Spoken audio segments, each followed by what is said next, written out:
একটা রাষ্ট্র পরিচালনায় কতটা দক্ষতার প্রয়োজন, রাষ্ট্রকে কতটা জানা প্রয়োজন, সেটা আওয়ামী লীগে জানে। এখন ফরিদপুরে সয়াবিন হয় না পাট হয় না কি হয় সেটা তো আওয়ামী লীগ জানে, কেউ অনেকে তো জানেই না। আর বক্তৃতায় যদি বলে ফরিদপুরে অনেক সয়াবিন হতো, সেটা কেমন শোনাবে আপনারা চিন্তা করে দেখেন তো। এই ফরিদপুরের চল অঞ্চলগুলো নিয়ে প্রচুর পরিমাণের সোয়াবিন চাষ হয়, হয় না? হ্যাঁ, মৌলানা ভাসানী মারা গেল 1976 সালে, কিন্তু আজকে যিনি ক্ষমতায়, সে বক্তৃতা দিল কি?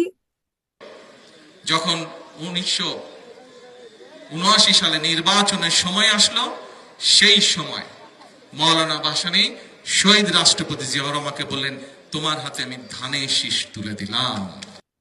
যাদের এইটুকু জ্ঞান নাই, পার্লামেন্টে বসে বলে দিল প্রাথমিক বিশ্ববিদ্যালয়।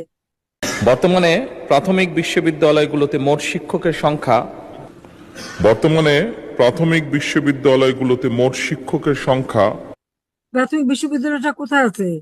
আমার মানে একটা প্রাথমিক বিশ্ববিদ্যালয় খুলে ওকে পড়তে পাঠান, যে বক্তৃতা দিয়েছে তাকে প্রাথমিক বিশ্ববিদ্যালয়ে পড়তে পাঠান। প্রাথমিক বিদ্যালয় রেখে প্রাথমিক বিশ্ববিদ্যালয়। কাজে এই যে মানে একটা রাষ্ট্র সম্পর্কে যার এতটুকু ধ্যান ধারণা জ্ঞান নাই, সে দেশটাকে কি করে এগিয়ে নিয়ে যাবে? চরম অরাজকতার মধ্যে চলছে।